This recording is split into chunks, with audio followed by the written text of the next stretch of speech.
welcome to a Bissel of Torah, just a little bit of Torah, something that we hope to do throughout the year.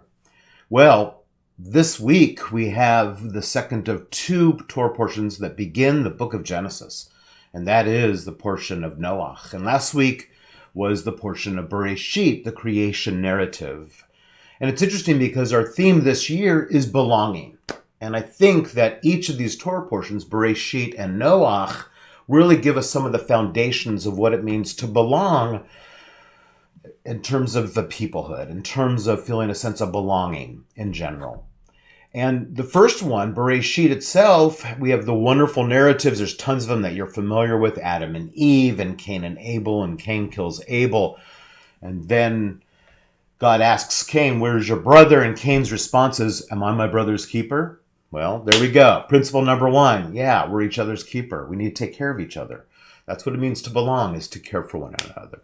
And then we have in Noach, we have in this week's Torah portion, the very bizarre narrative of the flood story.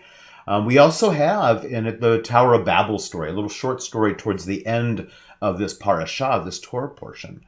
Both of which are very interesting. The Tower of Babel reminds us that how we communicate is really important to one another, reminding ourselves that we don't all speak the same language. And so maybe we need to think about how do we kind of connect to those and create that sense of belonging with someone who doesn't speak the way we do or communicate in the way we do.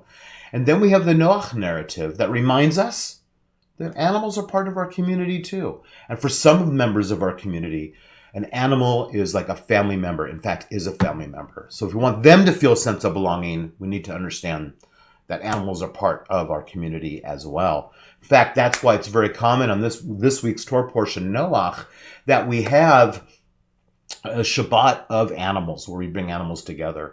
And next year when we have our courtyard back, as it's going through construction now, we'll definitely do that and bring that tradition back. May you have a wonderful week. And that was just a little Bissel of Torah.